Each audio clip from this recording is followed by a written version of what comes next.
Let's just talk about you first, so that if the audience does not know, growing up in South Africa. Yeah.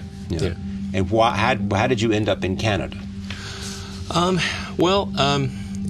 I guess growing up in South Africa, it was very technology oriented, and I taught myself how to program computers, mostly because I wanted to program games. When I was about 12, I sold my first game, and whenever I'd read about technology and great innovation, it was coming from the United States. And so when I was 17, as soon as I got my Canadian passport, 3 weeks later I was in Canada.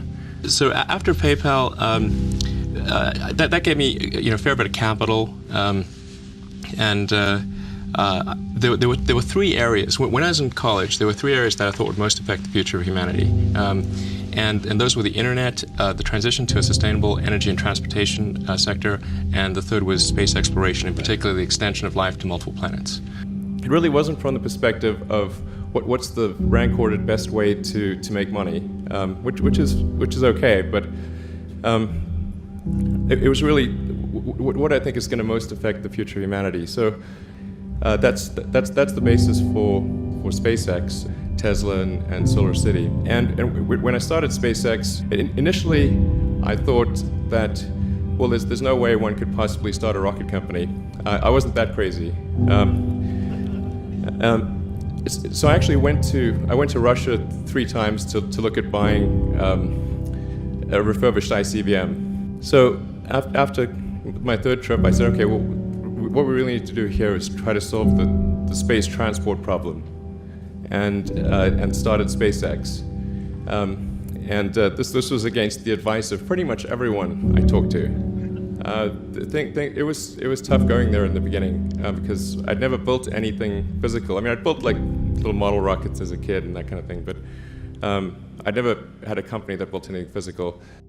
The odds of me coming into the rocket business, not knowing anything about rockets, not having ever built anything, I mean, I would have to be insane if I thought the odds were in my favor. Why even begin? When something is important enough, you do it even though the odds are not in your favor.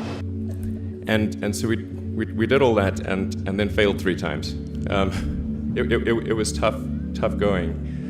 When you had that third failure in a row, did you think, I need to pack this in? Never. Why not? I don't ever give up. The first launch, I was picking up bits of rocket near the launch site. It was a bit sad. But we learned with each successive flight, and were able to, eventually with the 4th flight in 2008, reach orbit. And that was also with the last bit of money that we had. If that 4th launch hadn't worked, that would have been it. We would have not had the resources to mount a 5th. You couldn't have gone on at that point. Yes, death would have been, I think, inevitable because we did not have the resources to mount a 5th launch.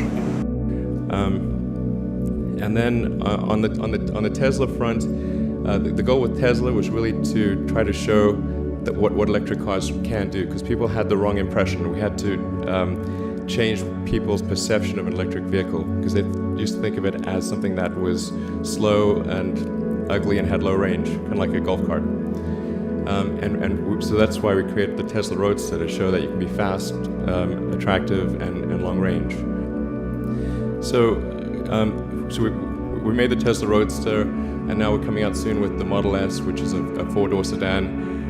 Because after we made the Tesla Roadster, people said, oh, sure, we always knew you could make a car like that. It's an expensive car, and it's low volume, and it's small and all that, but you couldn't make a real car. Like, okay, fine, we're gonna make that too.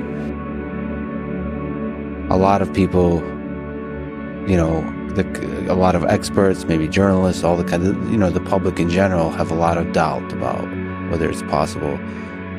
And you yourself know that even if it's a non-null set, non-empty set of success, it's still unlikely or very difficult.